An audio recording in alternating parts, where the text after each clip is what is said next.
Greetings from Tokyo, my dear friends. This is Daisuke, and I hope all of you are having a really nice day today. Now the end is near, and so I face the final curtain, and I say this because it has been my pleasure to share with you over the course of the last few weeks and months my thoughts about this particular set released by the Criterion collection called Ingmar Bergman's Cinema.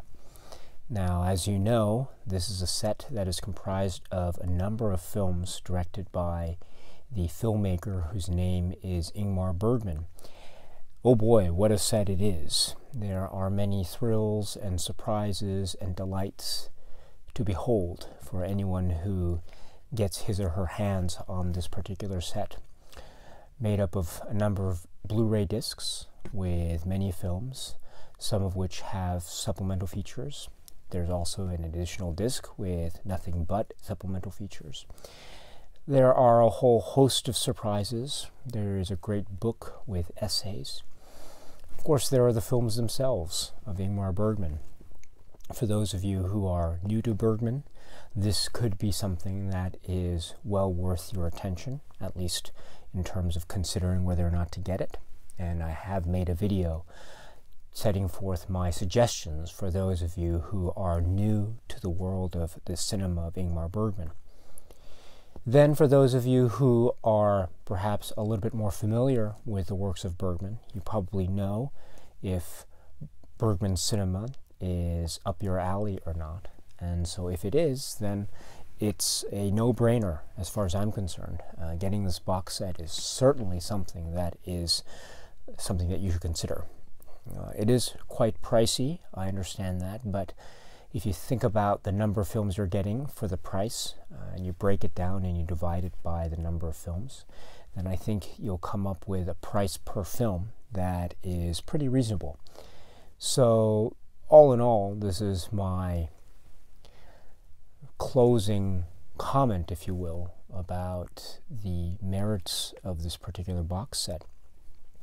Before I go into any further final comments, as it were, let me share with you now, if I may, my brief ranking of the films that are included in this particular set. I don't usually do rankings, and so I think part of me is a little bit nervous embarking on this particular video, because I know that Bergman's cinema is very special to a lot of people. And I think because of this special place that Bergman cinema has in the hearts of many film lovers, I know that perhaps any ranking that I might do runs the risk of insulting those who may disagree with what I have to think in terms of my own personal favorites. And so if that occurs to you, then I sincerely apologize. It's certainly not my intention to do so. This is my own personal favorites list. And so, of course, I think your list will differ from mine. If that's the case, please, as always, I'd love to hear what your thoughts, your own favorites list are,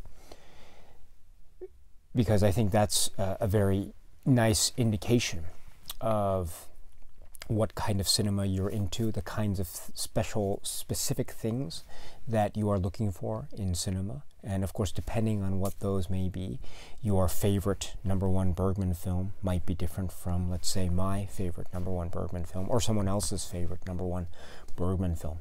So this is the stuff that makes the film conversations among film enthusiasts most engaging and most interesting indeed. Would you not agree? And so if you have any favorites that you'd like to share with me and share with the rest of us, of course, I'd love to read about them. I'd love to hear about them. Please feel free to leave a comment below, and please share with me what your own personal favorites list are. I'd love to hear about it. But if you don't mind, let me just share with you my own personal favorites list. Now, I've arranged all of the films in order from the film that I perhaps am not so fond of, up to number 1, which is my favorite of the Bergman films. So let me just share with you very briefly the list from number 39 to number 1. Number 39 is the film All These Women. Now, I apologize for any of you out there who are fans of the film All These Women. It's not a film I dislike wholly. I don't totally hate the film, don't get me wrong. It's just in the films here in the Bergman set, there had to be a film that would be at the bottom of the list. This film seems to me to be a very light affair. It's very farcical, it's very experimental, and there's nothing wrong with that. It just feels very slight, and it feels very fun, very frothy, but it's one that I think when everything's said and done, it's one that has left the lightest impression in my mind and my heart, if you know what I mean. In other words, when I watch the film, I don't dislike it. I'm having a good time, but as soon as the film is over and I turn off my Blu-ray player and my television, the film is almost gone, and it's left me. And so I don't necessarily have it, it doesn't linger in my heart. And I think perhaps that has something more to do with my own tastes and my own maybe inhibitions and weaknesses more than anything else. But still, I have to put one film at number 39. So the film is All These Women. Number 38 is The Devil's Eye. Now, The Devil's Eye is, I would say, a very interesting follow-up. It's not a sequel, but it's a nice follow-up or companion work, it's a better way to put it, to the film The Seventh Seal. There are religious connotations involved in The Devil's Eye, and there is a slight comic element to the proceedings, but it is at its heart about relationships. Still, this also has the somewhat lightness of touch effect upon me, and thus I don't dislike the film when I see it, but as soon as it's over, it tends to leave my mind, and it doesn't really leave a lasting impression. That's, again, probably more on me. That has more to do with my own inabilities to connect, and my own lack of preparation or lack of intelligence more than anything else. But still, I have to put it at number 38. It's not as engaging a work for me than any of the others. So The Devil's Eye is my number 38. Number 37 is A Ship to India. I should say here that I've put A Ship to India at number 37, and because of that, it might seem like it's in the dislike territory. But really, around this number 37 is where we're getting into the films that I'm starting to like. A Ship to India is at 37, but it's a film that I was surprised at how much I really enjoyed. I thought it was quite a fine, engaging film with the father and son relationship at its core. Quite a dark film if one thinks about it, but there's nothing wrong with that. There's a certain inventiveness to it with respect to its flashback structure, how it tells its story, how the story unravels. At its core, of course, is the characters. So all this is a nice package of a film. It has elements that perhaps are a little bit melodramatic, but all in all, there are many great worthy points to this film. And perhaps it's also the fact that I've seen it for the first time in the set. Maybe that's one reason why I haven't been able fully to get into the weeds, so to speak, with respect to this film. But still, it's at number 37, but I think it's a worthy film, and it's a fine place to start. It's an early Bergman work, but it's a fine place to start, combined with the other early works of Bergman. So this is a fine film, and of course it's an indication of many great things to come. So number 37, A Ship to India. Number 36, Port of Call. So Port of Call is another early work. This is at number 36, but please don't get me wrong. I think it's a fine film as well. There is a nice, again with this film as well, a nice flashback structure. There is, at its heart, the focus on relationships, and in particular this young woman. And there are certain moments that are surprising. Some might say shocking. Some might say quite thought-provoking, provocative, and I think meant to jolt, which is a great thing. And so, yes, and so there's a experimentation at its sort of stylistic core, and in terms of its narrative punch, there is quite it has quite a sting to it in many respects, which is, I think, a fine thing. So Port of Call is my number 36, but I think it's still a very fine film. Number 35 is another early work. So this is Crisis.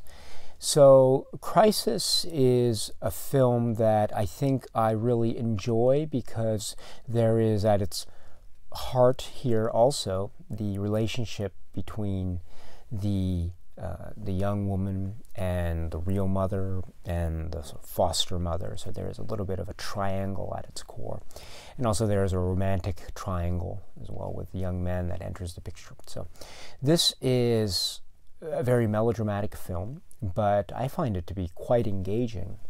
And I like the glimpses of religion and the use of certain stylistic devices that recall the theater.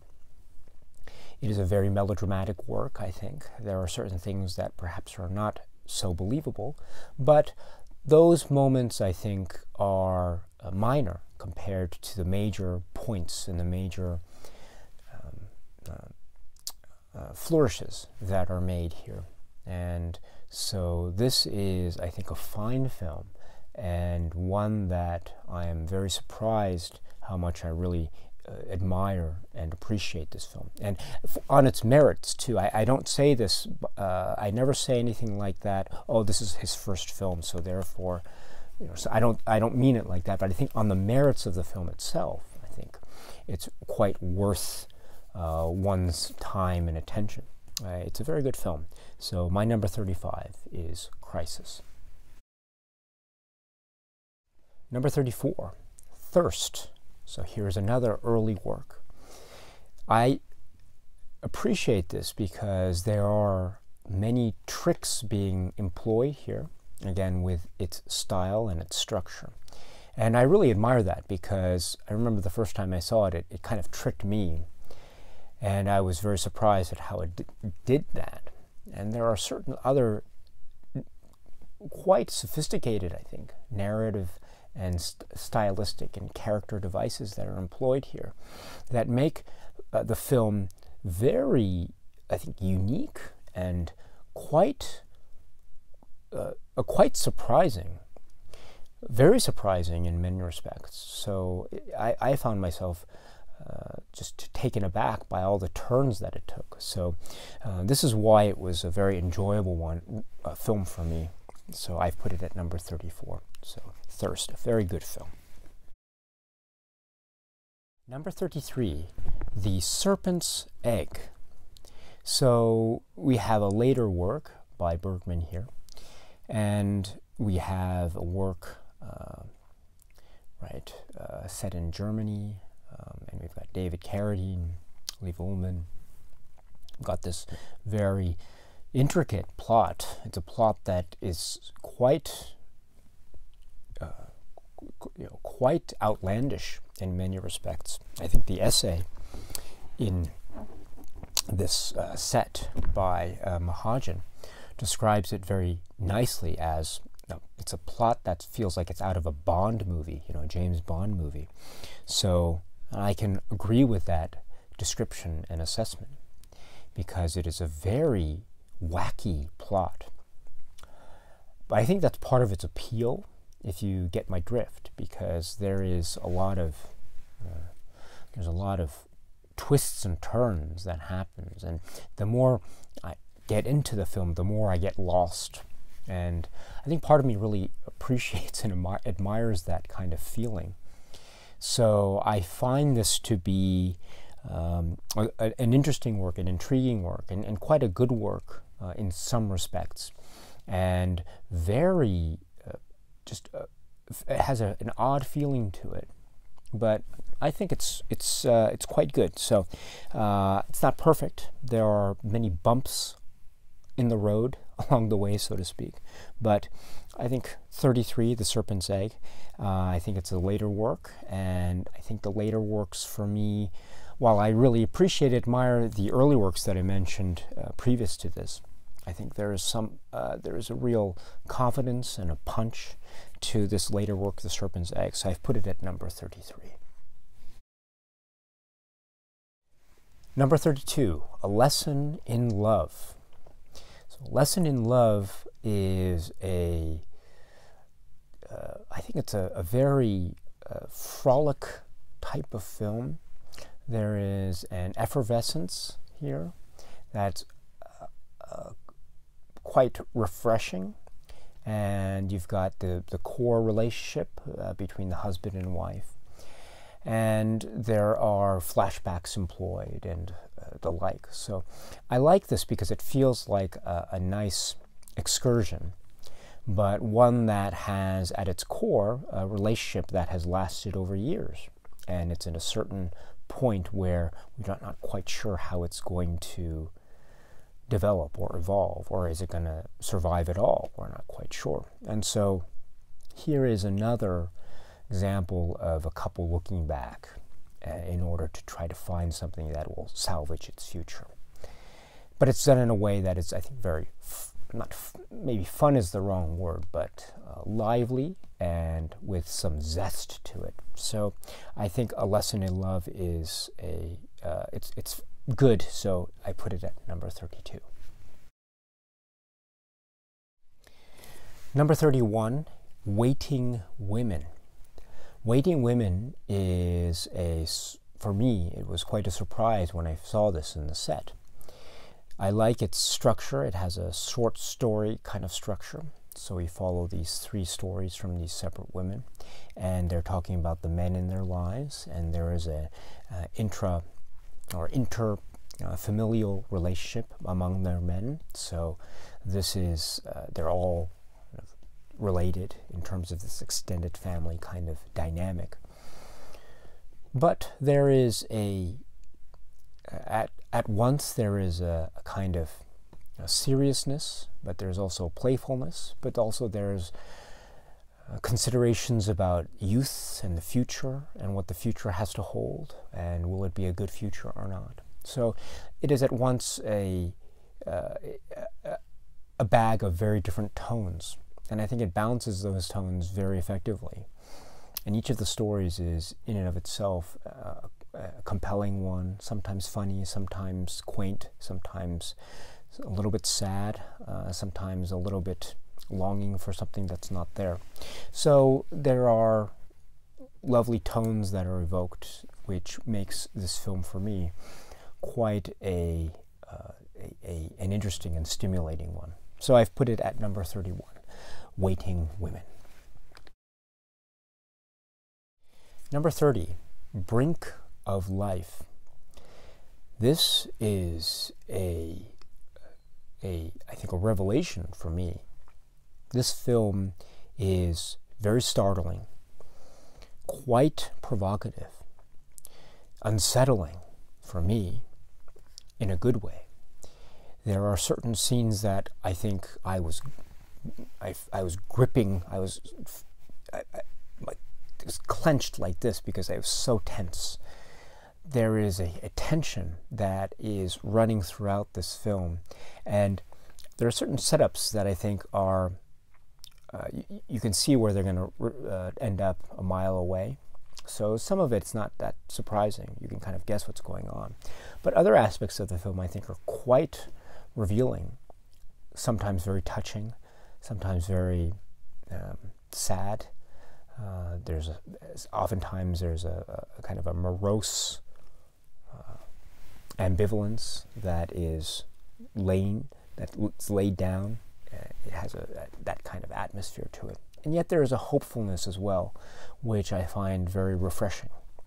So this has a lot of intense moments, but the release of that intensity is, I think, what it makes this film very rewarding indeed. So Brink of Life, my number 30, it is and I think it's a breathtaking, quite provocative work.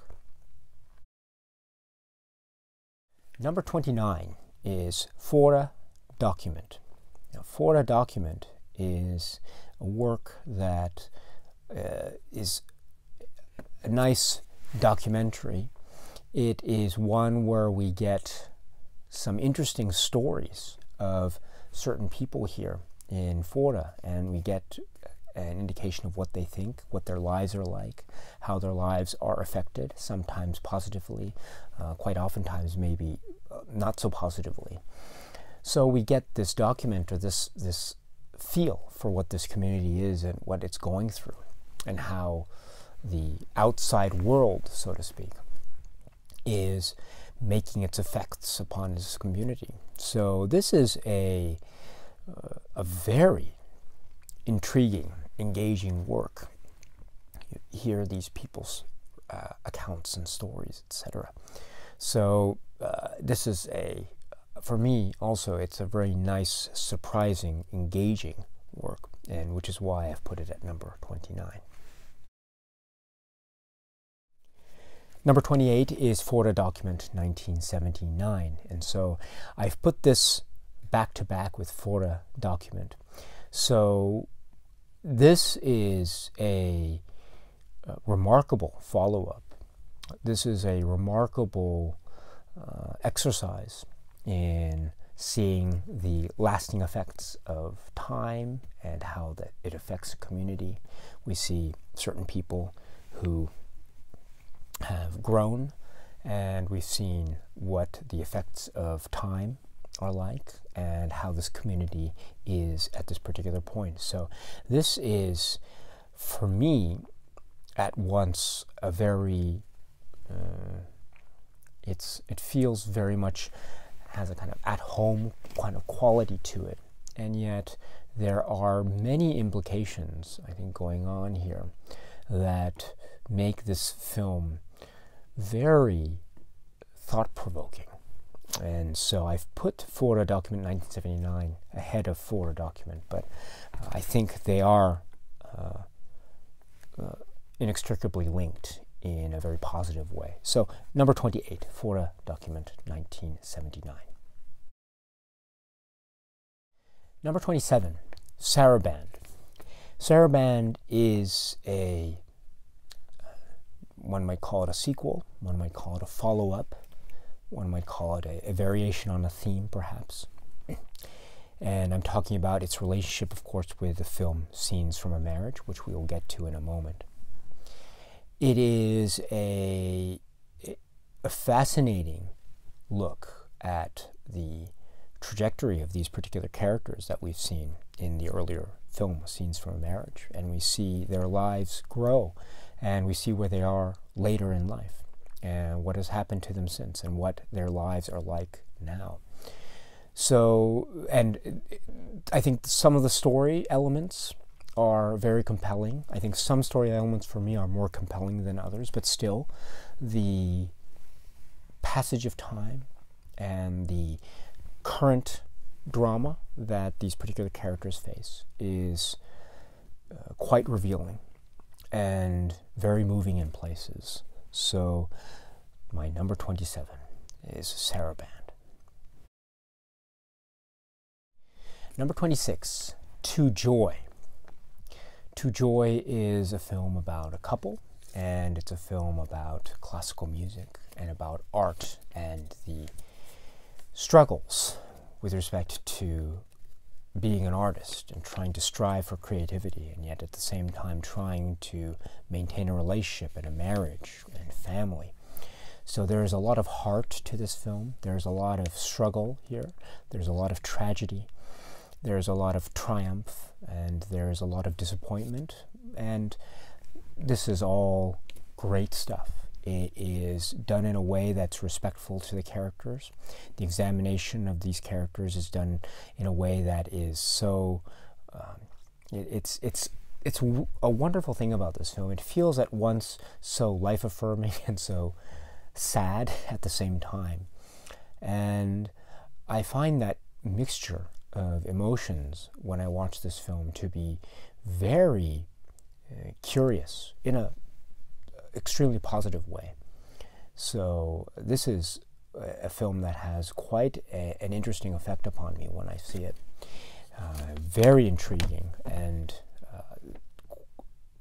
a film that is so it is one that I think I always respond to on a on a real emotional, impactful level. So, To Joy, my number 26, this is a really fine film. Number 25, After the Rehearsal. This film, After the Rehearsal, is remarkable. It is very austere. It has elements that are quite perplexing, very experimental, I think. Of course, quote-unquote theatrical, but I think that's only the beginning of the equation. That's something that only, what's the phrase, scratches the surface. There is something very deep and emotional, and there's a lot of trickery here. And the trickery, I would say, is in the way that character elements and traits are slowly being revealed. And the way that things are revealed is quite, quite illuminative. And I find myself on the edge of my seat. It's quite suspenseful in certain ways, because as more information comes out, you realize that the entire implications that are being played out among these characters is it has far-reaching consequences that one doesn't realize, or at least I didn't realize when the film first starts out. So it has a way of building up that is, I would contend, quite explosive by the film's conclusion. So there you go. There's After the Rehearsal. A fine, fine work. Number 24, Dreams. Wow, what a film this is. Dreams. This is a film that is essentially about two women and the relevant and the respective stories that each of these women experiences with certain men in their lives. The stories themselves, I think, are quite different in terms of the relationships that are engendered between the respective men. And so you've got a nice balance of youthfulness and also a nice trying to regain something of the past. So you've got these different tones at work here, which is great. I think it's really wonderful to see this film and the sudden turns that it takes, and the consequences of actions that arise, and the humiliation and embarrassment that occurs. And yet these women are trying to maintain, in their own respective ways, of course, their dignity, their honor, their humanity. Remarkable film. This is Dreams, my number 24. 23, Summer Interlude. Summer Interlude is a film that is like it feels so warm and so youthful, and yet there is a coldness here. There is a real through line of tragedy, of pathos, and it's all to do with some kind of tragedy, how to deal with loss, how to look back upon happy times in one's life. And that looking back is refreshing, and yet it's very painful and poignant. There are certain events that I think are very shocking, but there are things here that are so intimate and so lovely. The exploration of a simple romance, an innocent romance of youth, and how one's views can change when one gets older because of certain events that can occur. Summer Interlude is it's a beautiful, almost magical experience. Number 23. Number 22, The Magician, and Sikta. So this is a film that I find very peculiar, very dark. I always feel like I'm being played by Bergman in this film, and I'm not complaining about that. I think it's a fine thing that he's doing here. There is a certain Hall of Mirrors aspect to this film. There is it's a film about one-upsmanship. It's a film about trying to gain the upper hand in some psychological battle. It's essentially psychological warfare at play. And there are things that are going on that are very tricky and very inventive. And yet at the same time, there's always something slightly sinister. Or is it? I'm not quite sure. But there is something very, I think, very almost menacing about this film. And I find that to be very intriguing and quite enticing. So The Magician here is my number 22. 21, Shame. Shame is a rich, allegorical film. It's gritty, it's down and dirty. It feels like a film that is trying to be about a lot of things, and yet it's using down and dirty basic techniques, I would say. There is a real urgency that is palpable. There is a sense of loss that is palpable. There is a lack of trust among characters that is very palpable.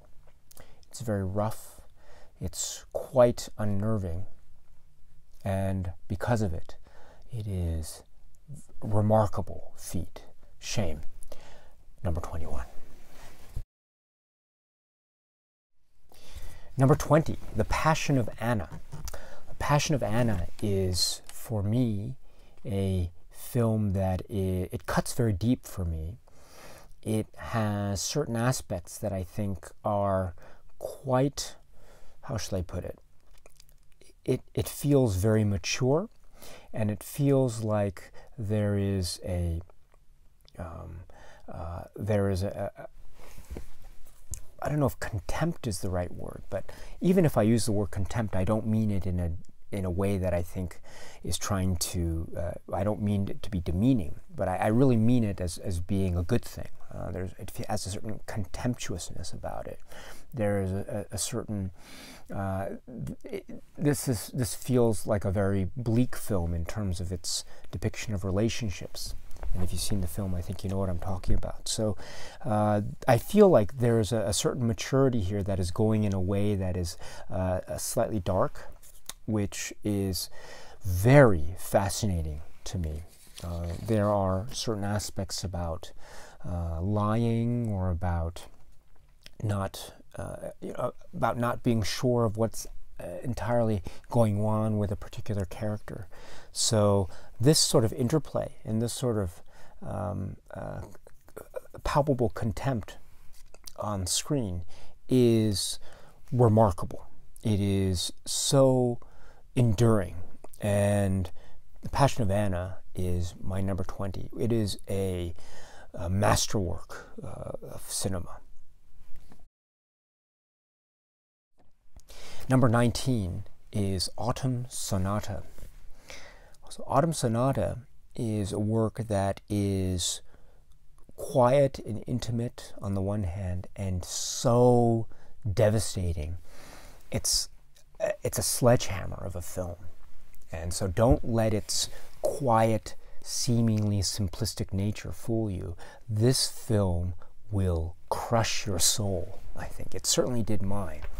And it has an interesting way of trying to pick up the pieces after the soul has been so metaphorically crushed, as it were. And there is I don't know if it's a cleansing effect that I feel, but there is a certain cathartic aspect to this work. Do you know what I mean? After so much intense things go on, again, here the relationship between mother and daughter is at the heart of this intense storm. But there is a cathartic quality to this, which I think makes the film such a rich, rewarding experience, which I think becomes so evident by the film's conclusion. So Autumn Sonata, my number 19. Number 18 is Smiles of a Summer Night. This film is like a lovely breath of fresh air. There is a nice, I don't know if it's a musical chairs aspect, but there is a nice relationship and counter relationships and a zigzag of alliances and the like among this group of characters that I think lends itself very nicely to providing this rich tapestry of various relationships that are at play here.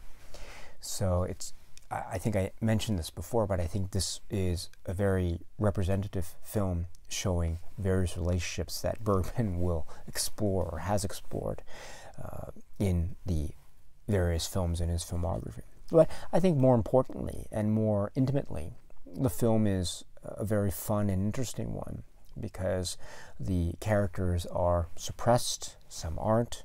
The suppressed characters are trying to figure out who they really love. There's some machismo going on here. There are some interesting alliances between women. There are certain sexual innuendo at play. There's a playfulness. There is a deep intensity. So it's a huge hodgepodge of different tones that work towards a common goal. Very effervescent and entertaining work. Incredibly entertaining. So Smiles of a Summer Night, my number 18. Number 17, Hour of the Wolf. This film is frightening. This film is so frightening. I've no idea what I feel by the end of this film. And I mean that in the sense of I feel like it warps my brain. I feel like it does something to me that is like a creepy carnival ride, but there is something of a haunting search for truth, search for something that was in the past, a search for some kind of lost love, and it's that search that becomes so all-encompassing and so involving to the extent that one loses oneself. And that is frightening. So watching this film is quite the horror show from my point of view. And I find that to be so compelling. Hour of the Wolf, my number 17. What a compelling work this is. Amazing. Absolutely amazing. And I still don't quite know what's going on by the film's end. I still have no idea I think I have an idea, but I don't want to talk about it now. But that's my way of saying that this film it sticks with me just for so long after the film's over. It just stays with me forever. It just haunts me. Hour of the Wolf, number 17. Maybe this is too low. Maybe I should make this a little bit higher. That's the thing with these ranking lists. You know, every time I make them, I always change the order. You know,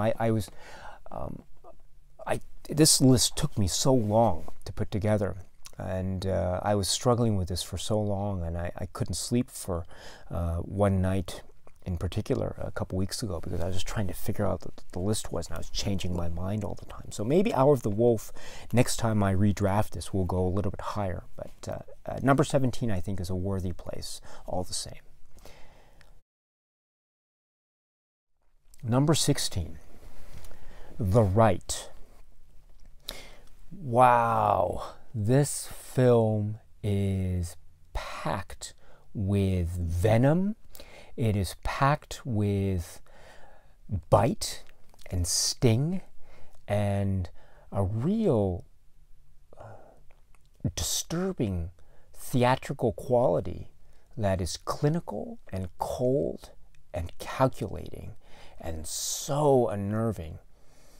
This film it feels like there's a seething anger here towards authority. And its implications against creativity. But that's not all. There are relationships that are not quite what they seem. There's a certain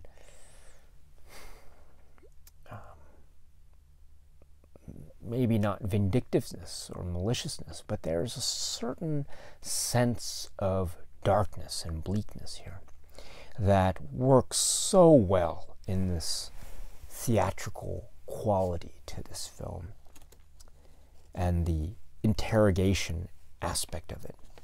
The Right is utterly, utterly remarkable. My number 16. Number 15. Okay, so this is The Silence. The Silence at number 15, again, maybe that sounds like it's a film, it means I don't like the film, but please, I think around this number, around number 17, 16, 15, now we're getting into, for my money anyway, the big hitters, the ones that are, I think, just remarkable. And it's just by virtue of the fact that Bergman, I think, made a lot of remarkable films that such a remarkable film like The Silence is still at number 15. But still, this is a painful work. This is a film that is it is thick with a kind of tension, and there is so much, it's thick with a kind of anger or pain, and oh man, I love that work for it. It has a way of just going through me. I don't know if that makes any sense, but it sort of occupies, it feels so thick. I'm not explaining it very well, but it feels so thick, and also it's quite sour and very very cold, and also very hot and very erupt. It feels like it can erupt at any time. I don't know if that makes sense, but The Silence for me is that kind of film. It feels like it's a film that is stretching me out between two separate poles that are very far apart. And so I don't know what's left of me. There's not much left of me by the time I finish the film. I feel quite spent of energy.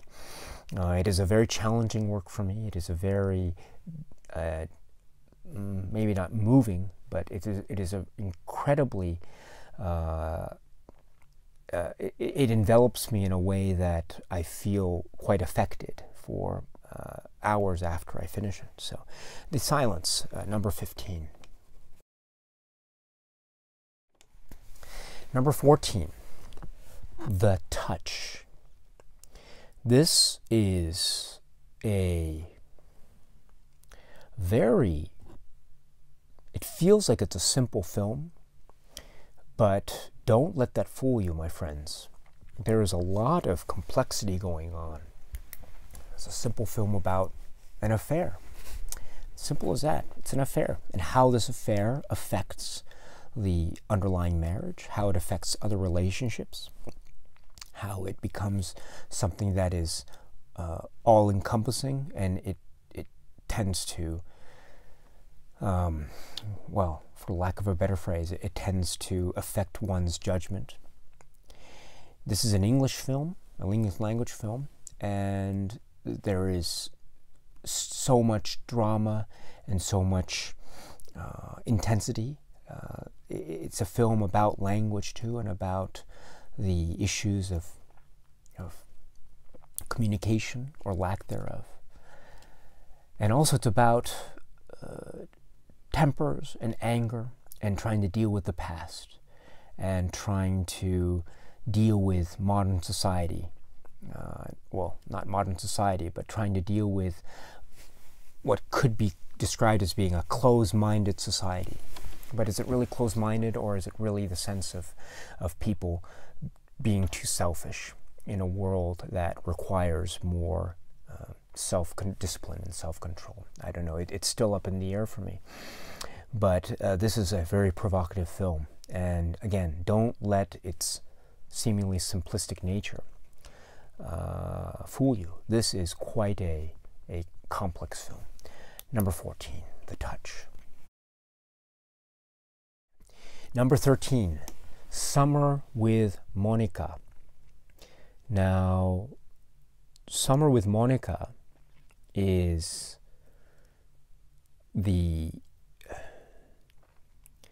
well, I think, how should I put it? It is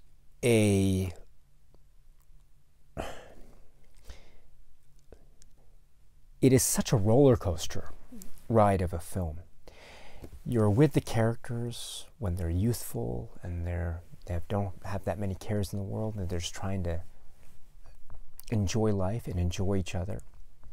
And you gradually get to know them, and their lives take certain turns, and then you tend to side with some characters and you side against other characters. So, and then by the end, there is a certain set of events that happens that I think are very much like everything's basically crashing down to earth. So there is such a roller coaster ride of emotion at work here, which is great because, again, at its heart is a simple tale of a romance between a young man and a young woman. This is what Bergman, I think, does best here, is he does so much with the seemingly simplistic and simple. Amazing. Absolutely amazing. And this work has so many turns that show so much of the human character and the nature of humanity, especially at this young age, that I find it to be just it is very mature and deep in more ways than I think I am able to fully fathom. Summer with Monica is quite simply a masterpiece, absolute masterpiece. And if you are not in love with Harriet Anderson by the end of this film, and I don't know what else to tell you, my friends, but anyway, Summer with Monica, my number 13. Number 12, From the Life of the Marionettes. This is bleak, this is dark, this is intense, this has a lot of darkness to it, and there's a very sharp, very distant, cold approach to this film, with the questioning and the investigation and looking back on the lives of these people, and a very shocking event that happens early on that leads to this unfolding of events. An examination of a marriage, an examination of human psyche. The effects of a seemingly loveless relationship, how that will affect the mindset of a particular man. It goes into very deep and dark places, and it is a film that is unforgettable. By the time you finish it, I can almost guarantee that if you watch it, it will never leave you, or it'll take a long time before it leaves you, because it really lingers in a very disturbing way. But there's so much exploration of humanity at work here by Bergman, and so I don't hesitate to put it this high at number 12, From the Life of the Marionettes. Number 11 is Cries and Whispers. This is a film that is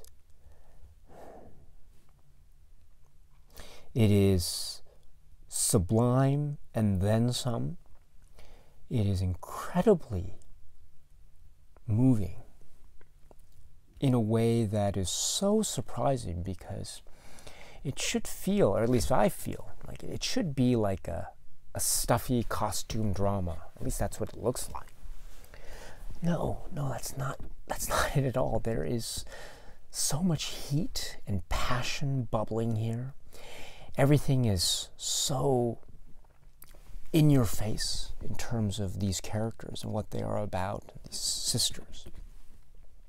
You get the exterior, but you get something inside that just explodes out of them in each of their own segments, the film segments that are devoted to each of the characters, with these very haunting flashbacks and close-ups of faces and fades to red. It's an intimate examination about the effects of death and about how relationships can survive and how they can die. And perhaps it doesn't, in the end, probably doesn't mean much, as long as there are memories of the past that can sustain us for that little bit extra. I don't know what the answers are for this particular film, and I'm not sure if in the end they are as important as the actual experience of the film itself.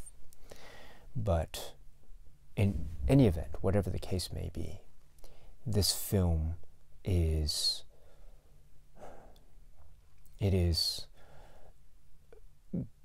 just gut-wrenching, but it's one that is intriguingly hopeful for something that might, in the end, not be everlasting, but at least it's something. Anyway, Cries and Whispers, remarkably moving film, number 11. So now we're at the final 10. And so number 10 is The Magic Flute. The Magic Flute is such a fun time. And it's a fun time, and it shows the ins and outs of theater and opera. And it gives us close-ups of faces. It has a fun time with the story of the magic flute. And yet there is so much intimacy and so much respect for character, respect for actors. It's fun, and it's exciting, and it's glorious and lush, and a great celebration of what film can do.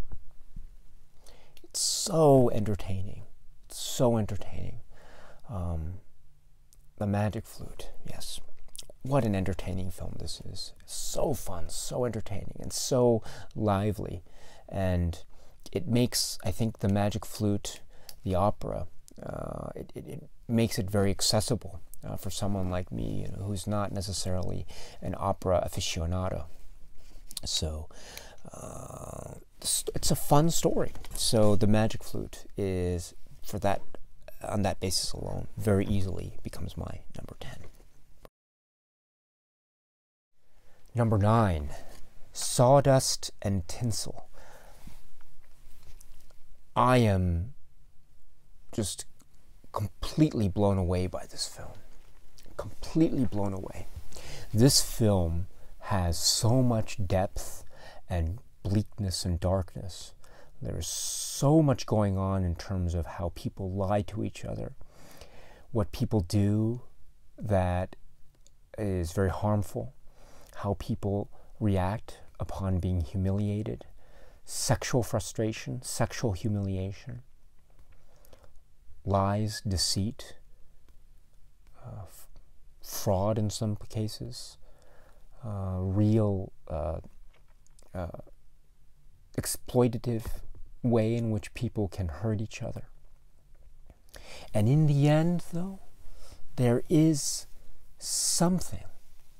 I'm not sure if it's desperation. I'm not sure if it's something that we can call something more hopeful. Perhaps not.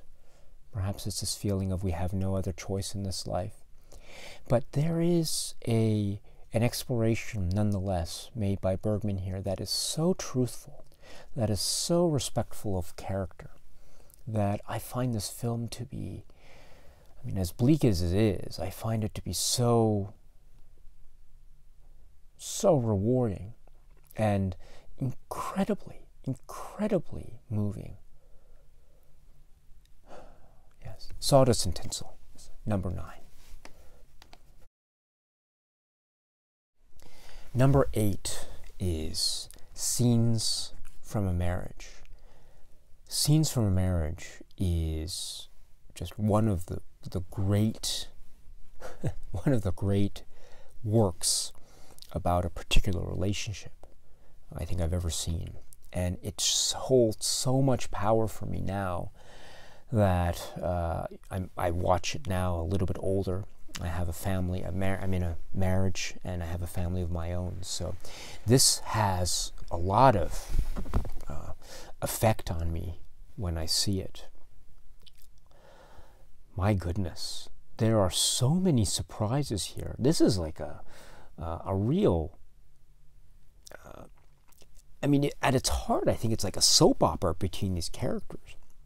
And there are certain things that happen that are very soap opera-ish. But ultimately, it is, of course, so much. There's so much going on.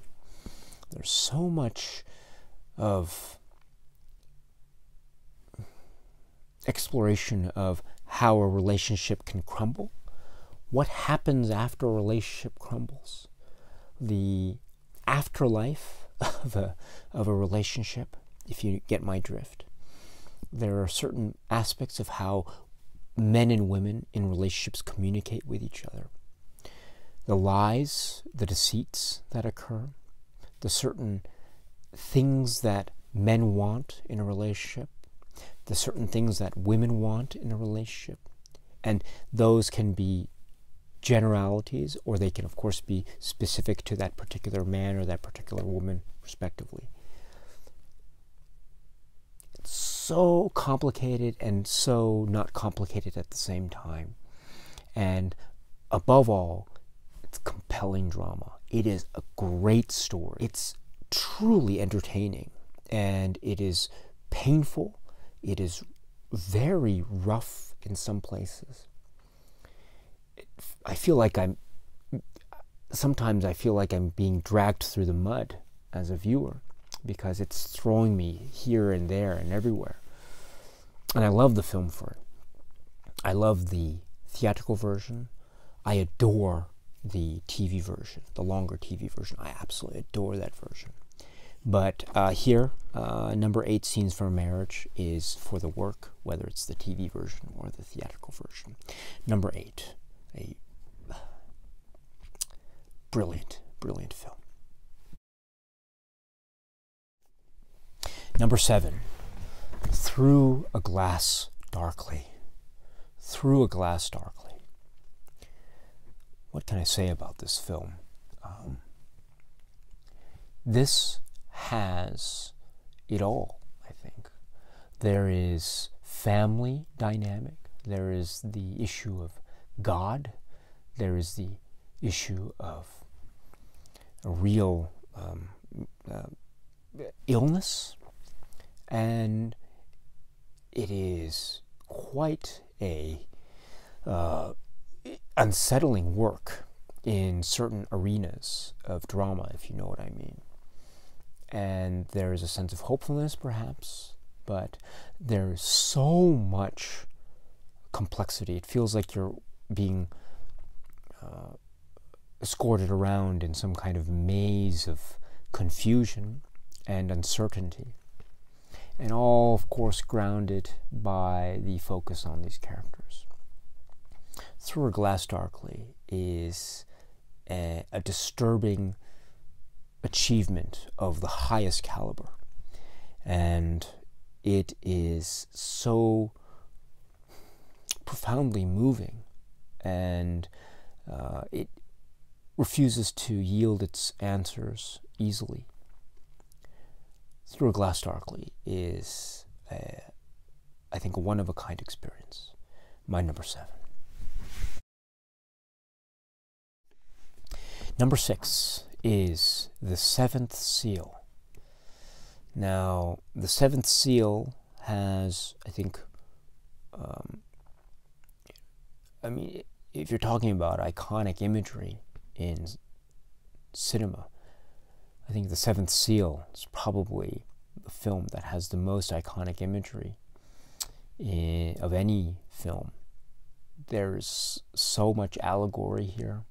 There's so much playfulness with metaphor. There's a deep story going on here. And this is, of course, a story that I think can lead to a very dark, bleak place, because we're talking about the possibility of the non-existence of a higher deity called God. So if you lead that to its proper conclusion, you'll find that I think it leads to a very disturbing and dark place. The Seventh Seal is like a how should I put it? It feels like an old friend to me, one that teaches me every time I meet him. And the notions behind this film, I think, are never too grandiose in terms of presentation, because they're always protected by that lovely layer of historical metaphor and allegory and imagery. The Seventh Seal is truly, truly, truly a work of high art and great provocation. And it is, yes, deeply moving on an emotional level, in terms of searching for answers, and in terms of perhaps finding the answer in the context of a simple relationship that is based on love, the human element, if you will. The Seventh Seal, my number 6. Getting down to the final 5 here. So number 5 is Winter Light. Winter Light. Now, this film is... This film makes me so sad when I see it, every time I see it, because it gives me no solace and no comfort in the themes and propositions that the film is exploring. there is little, at least I can see, by means of, or by way of, comfort. And I respect and admire the film so much for putting me through this kind of experience, because this is something that, I mean, it's not despondent. I don't think that's the right word, at least the word that I would choose, but it is like a, and I don't want to say it's medicinal,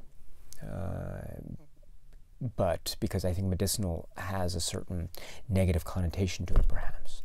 But what I'm trying to suggest is that it's a film that is trying to show me something about the struggle of a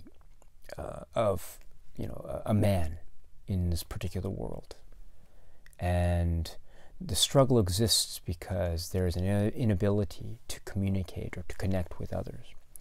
And there's an inability to connect with something beyond ourselves, or beyond himself, whether you call that something higher or something outside, who knows. But that kind of situation is so provocative and quite intense that the film leaves you shaken and quite cold. And that is a mark of greatness, I think. Yes, it is a mark of greatness. Winterlight is an astounding, astounding work. My number 5, Winterlight. Number 4, The Virgin Spring.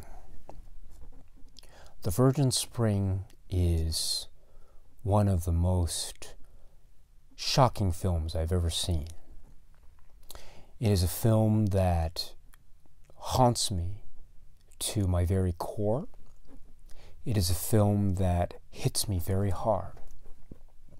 Every time I see it, it hits me very hard.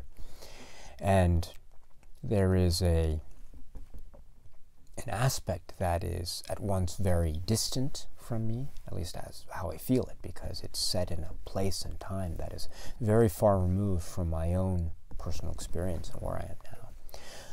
But that is nothing, because ultimately it is so immediate and so in my face. And when things start happening, they really happen in a way that cuts and that just drives pain and anger through me. It is like it feels painful almost watching this film. And to have that kind of visceral reaction watching a film like this means that the film is it's working its magic, so to speak, on me. And I love the film for it. I love the film for the way it makes me feel sad and angry. And the notion of retribution is so frightening in terms of its violent outcomes that this film holds no easy answers. I admire the film so much for that very ambivalent and risky stance. The Virgin Spring is so thought-provoking, so meaningful, that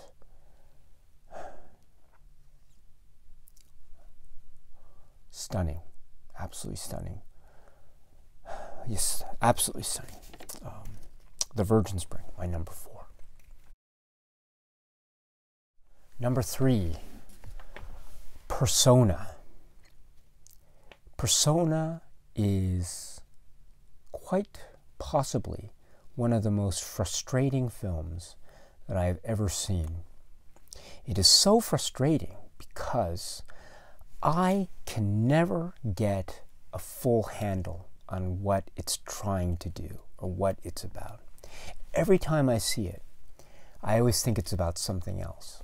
And so therefore I always abandon the theory or the approach that I had on the previous occasion of watching the film. Because there are so many takes I think one can have. It's like looking into, I feel like it's like looking into a diamond and lights shining through, but suddenly the lights are off and it's all dark. So you're trying to look through a diamond, but then when the lights are off, you're left bereft of light and the ability to see one's way through. So that by the end, I don't know if I'm scared or frustrated or angry or I'm laughing or I'm just bewildered. I don't know how I feel. I think I do in the context of what the film is trying to suggest vis-a-vis this notion of trying to understand someone else, trying to penetrate the experience of the other. That can be taken in the context of sexuality or in the context of intimacy or just in trying to absorb something of the other in order to bring some illumination to one's own existence. So if I think of the film in those base terms, then it feels like, therefore, the film it's like a fundamental building block of modern cinema. You know, it's one of those films that therefore feels like it's one of the, it feels like it is one of the foundational films in my own film watching experience, because it is going at the very heart of what the cinema watching experience is for me, namely the attempt to try to penetrate the understanding of another, and perhaps my inability ultimately to do so because of whatever it is, whatever you want to call it, whether that's expressed via the screen of the cinema or whatever. I'd like to think of it more in terms of the inability of my own sheltered experience, so to speak.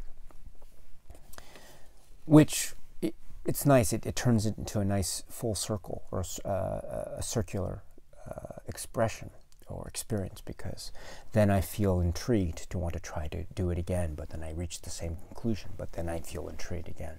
So it's like a loop, and it becomes something that is infinite in terms of its grasp and its clutches that it has on me and my own attention. So this is all very verbose and perhaps too grandiose a way for me to express just how much I am in awe of this film, Persona, my number 3 film. Number 2, Wild Strawberries. Wild Strawberries. Now, as I said earlier, I was struggling so hard with this list. I would rewrite it and rewrite it again, and then rewrite it, and then some more and more, cross things out, change the order. Wild Strawberries was, at one point, my number 1 film. It's number 2, but I think it's a very close number 2. This is my way of saying that Wild Strawberries is one of the most sublime examples of cinematic beauty I think I've ever had the pleasure of experiencing. If I were to recommend one film by Ingmar Bergman to a person who was new to Bergman films, I would recommend Wild Strawberries. This has so much depth and tenderness and vitriol and a close examination of what makes things tick in the context of human relationships. The loss of youth and the trying to come to grips with one's age and the idea of death, because death comes to all. Death comes as the end. So part of the struggle of human existence is how we all, in our own way, deal with this notion. Do we come to terms with it? Do we resist it? Do we find solace in memories that once were but now aren't? Or is it a combination or mixture of all that? Or is it none of the above? Who knows? But what I do know is that this film provides the landscape of the emotional richness that is involved in this kind of exploration of these themes. So with that in mind, my friends, Wild Strawberries is, as I say, one of the most sublime examples of cinematic beauty I think I've ever come across, I've ever had the pleasure of watching. My number 2, Wild Strawberries. Which means, my dear friends, number 1, my favorite Ingmar Bergman film, Fanny and Alexander. Fanny and Alexander is a film that has everything. It has exploration of relationships, a large family dynamic that is filled with many variants on a theme. There is light, there is darkness, there is an action-adventure element, trying to break out someone or someone's from a certain fortress. There are heroes and villains. There is a tenderness. There is mystery, ambiguity. There is love. There is death. There is passion. There is art. There's creativity. There is religion. There is mysticism. There is dark horror. There is violence. And there is youth. And there is bravery and soul-searchingly beautiful examples of humanity. And it's all wrapped up in this package, in this lovely presentation, this true work of staggering genius called Fanny and Alexander. I cannot tell you enough how much I love this film. I love this film so much. The theatrical version is brilliant, so brilliant and so to the point. The TV version is equally as brilliant, so much so that I struggle which one I love more. Sometimes I love the theatrical version more, sometimes I love the televised version more. It really doesn't, it all occupies the same space ultimately, for my money anyway. But Fanny and Alexander as an experience, as a work of art, as something that is engaging and entertaining and so sly and very deft and tricky and it's so surprising, and at its heart it's a film about youth and fathers and sons, mothers and children, husbands and wives, and the world with love and the world without love, and the effects that living in these worlds can have on the human condition. Fanny and Alexander, my favorite film directed by Ingmar Bergman. Okay, my friends, that's it. That's it. So this is Ingmar Bergman's cinema from the Criterion collection. It's a game changer of a release in many respects. It is a stellar release from the Criterion collection. Historic, a milestone It is a release that I think will be remembered in the annals of Criterion Collection's history as being one of the greats. Is it perfect? No. There are certain criticisms that I have made of the set, and I think I still have those criticisms. So with that in mind, I think the best way to approach this set is not necessarily as the be-all, end-all, the one-stop shop, if you will, of Ingmar Bergman's cinema, but think of it as a really lovely, packed, dense starting point for your journey and your exploration and your experiences, both good and maybe not so good, both praiseworthy and maybe critical, and everything in between. But whatever it is, the full, rich experience of your film life with Ingmar Bergman cinema can start here. It shouldn't end here, my friends, but it can start here. And if this is indeed the place that you are going to start from, my goodness, what a great place to start from. And if you are not new to Bergman, again, this is a box set that is filled with many riches and rewards.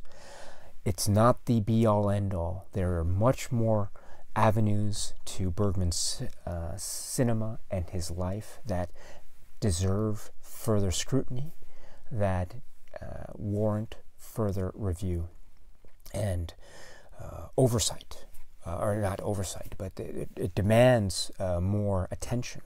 And so, again, this is the place to go, but it is not the place to end, because from here there are many things that can be discovered, and should be discussed and debated, and ultimately, at the end of that debate and that discussion, hopefully, you and I and all of us in the film-loving community can reach a further understanding as to the meaning and significance and overall importance of the works of the Swedish film director, Ingmar Bergman. So, my friends, thank you very much. Again, thank you very much for joining me on my little exploration of this set. I apologize for being so long-winded and verbose, and I'm sorry, maybe some of you think I just keep talking and talking and talking. I don't shut up, so I'm so sorry about that. But I hope that you are enjoying your set. And for those of you who haven't gotten the set yet, but maybe you're thinking about it, I hope if you do decide to get it, I hope you enjoy it. And if you want to talk about the set, please let me know in the comment section below. I'd love to hear your thoughts and comments. Okay, my friends, that's it.